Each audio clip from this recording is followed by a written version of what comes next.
Hello বন্ধুরা, welcome to জীবের স্বাদ। তোমরা নিশ্চয়ই বুঝতে পারছো এটা কি। এটা ঝিঙে।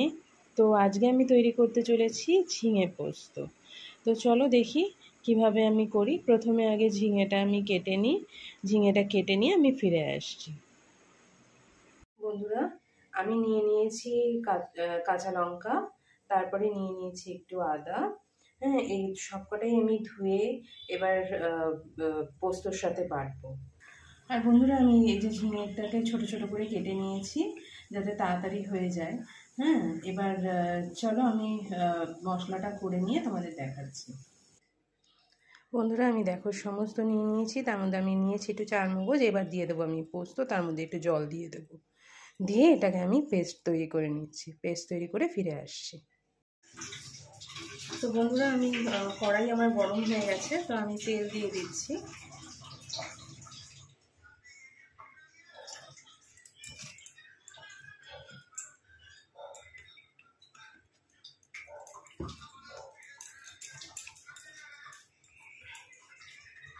তো আমি একটুখানি ফ্লেমটা বাড়িয়ে দিলাম। এবার আমার কড়াইটা একটুখানি গরম হয়ে গেলে একটুখানি দেখে নেবে কড়াই গরম হয়ে গেছে কিনা। কড়াইটা গরম হয়ে গেলে দিয়ে দেবে শুকনো লঙ্কা। আমি মাঝখান থেকে চিড়ে দিয়েছি যাতে একটু ঝালটা হয়, ভালো লাগে তাতে। আর আমি পোস্তর মধ্যে আদাটা দিই কারণ যাতে লঙ্কার ঝাঁঝটা যাতে ওঠে। আচ্ছা, এবার দেখো আমার লঙ্কা কিন্তু ভাজা হচ্ছে, তার মধ্যে আমি দিয়ে দেবো একটু কালো জিরে, খুবই সামান্য। আচ্ছা, এবার আমার কালো জিরে দিয়ে তেলটা কিন্তু বেশ ভালোই গরম হয়েছে। তো এবার আমি দেব কেটে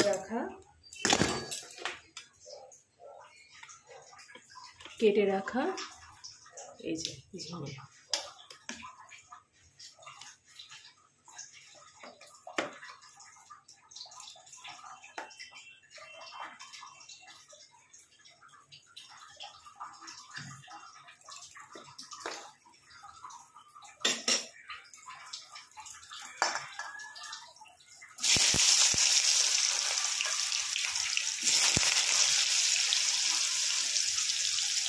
এবার আমি ফ্লেমটা একটু কমিয়ে দেবো কারণ কড়াইটা কিন্তু বেশ ভালোই গরম হয়ে গেছে।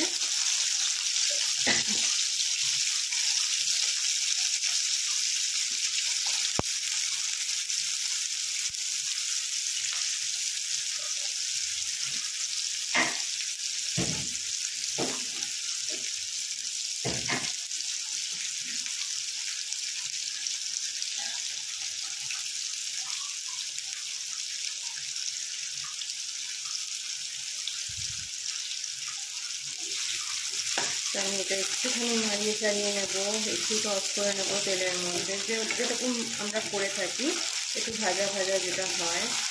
একটু হালকা একটু যেই দেখবো ভাজা হয়ে গেছে তখন কিন্তু আমি পোস্তটা দিয়ে আরেকবার একটুখানি নেড়ে চেড়ে নিয়ে তারপরে কিন্তু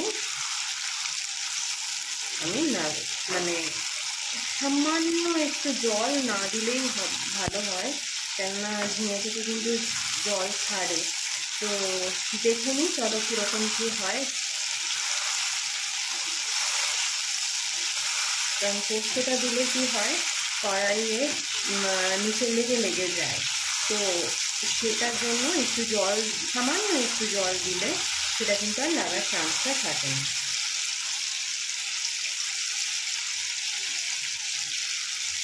এবার আমি এতে এক এক করে মশলাগুলো দিয়ে দেবো। যেমন আমি প্রথমেই দেবো হলুদ গুঁড়ো,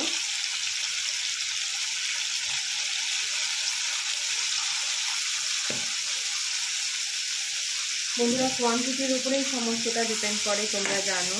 তো হলুদ গুঁড়ো, জিরে গুঁড়ো আমি যাই দিই না কেন, তোমরা কতটা করছো তার উপরে কিন্তু বেস করে তোমরা দেবে।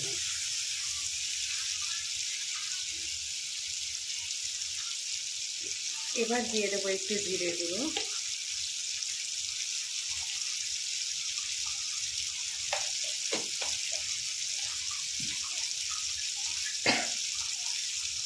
তারপর দেবো একটু লঙ্কার গুঁড়ো, খুবই সামান্য দিলাম, দেখতেই পাচ্ছ খুব বেশি দিইনি।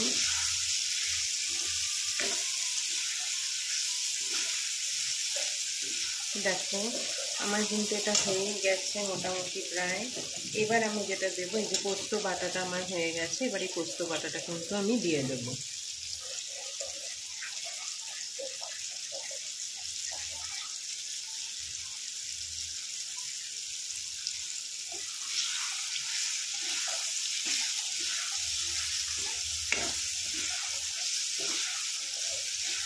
দেখো কালারটাও খুব সুন্দর এসছে।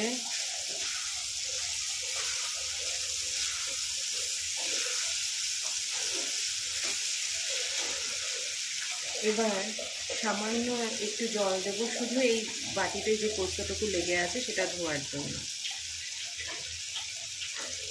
ব্যাস, এবার এইটা আমি কাচিয়ে নেব।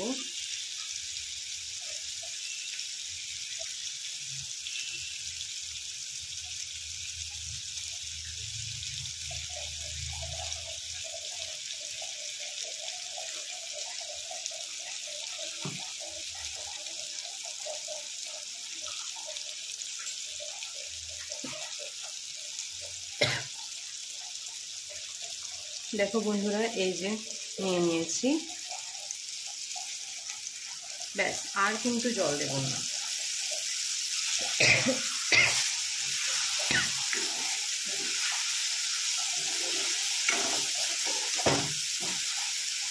এবার আমি ফ্লেমটা একটু কমিয়ে দেবো, এটা আস্তে আস্তে হবে।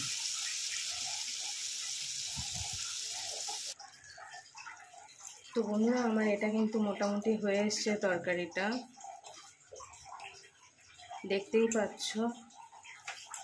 এবার আমি দিয়ে দেব নুন, নুন তোমাদের স্বাদ মতো।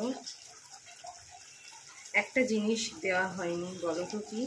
যেহেতু এটা নিরামিষ তরকারি, এতে কিন্তু চিনি একটুখানি দিলে ভালো লাগে, টেস্টটা বাড়ে।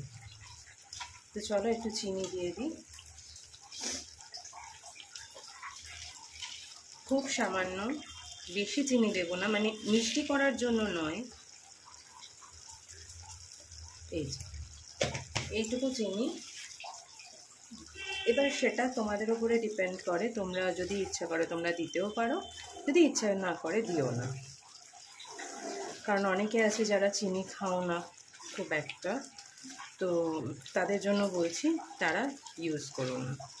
এমনিতে দেখো রঙটাও কিন্তু খুবই সুন্দর এসছে।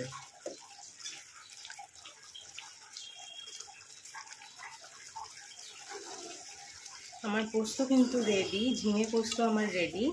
এবার আমি যেটা করব সেটা নামিয়ে নেব। আমার এটা কিন্তু পুরোপুরি রেডি হয়ে গেছে, বলতে পারো রেডি টু সার্ভ। বন্ধুরা এবার আমি এটাকে নাবিয়ে নিই, নাবিয়ে আমি তোমাদেরকে দেখাচ্ছি ফাইনাল প্রোডাক্ট, মানে ফাইনাল এটা কীরকম দেখতে লাগছে। বাটিতে এটা নাবিয়ে নিই, চলো নাবিয়ে নিয়ে ফিরে আসছি। দেখো বন্ধুরা আমার ফাইনাল কিন্তু হয়ে গেছে, এই যে ভালো হয়েছে না রঙটা? তো তোমরাও এরমভাবে করে দেখো। আর হ্যাঁ, অনেকে আছে আমাকে যেমন অনেকে বলেছিল যেমন তোমার যে পোস্ততে কেউ আদা দেয়, পোস্ততে আদা দিয়ে কেউ করে। কিন্তু বন্ধুরা আমি পোস্ততে আদা দিয়ে করি, তো তোমরাও একবার একটুখানি করে দেখো। কিন্তু দেখো আমি কিন্তু আদা নিচ্ছি, মানে আমি কিন্তু অনেকটা নয়, ঠিক আছে? আমি জাস্ট সামান্য একটুখানি নিচ্ছি, যেমন আমি তোমাদের দেখিয়েছি। এবার তোমাদেরও পরিমাণ মতো তোমরা নেবে। অতিরিক্ত দেখো দিলে পরে সেটা তো একটা আদার একটা গন্ধ ছাড়ে না, তো সে ততটা দেবে না। জাস্ট লঙ্কার ঝাঁঝটার জন্য জাস্ট সামান্য একটুখানি, সামান্য, অতি সামান্য একটুখানি তোমরা দিয়ে করো। শুধু পোস্ত বেটে তো তোমরা খেয়েছো, তার সাথে একটু আদা বেটো। কেননা আমি এসে যখন কিনা আমার শ্বশুরবাড়িতে এটা চালু করলাম, তো তখন কিন্তু সবাই কিন্তু এইভাবে খেতে কিন্তু সবারই ভালো লেগেছে।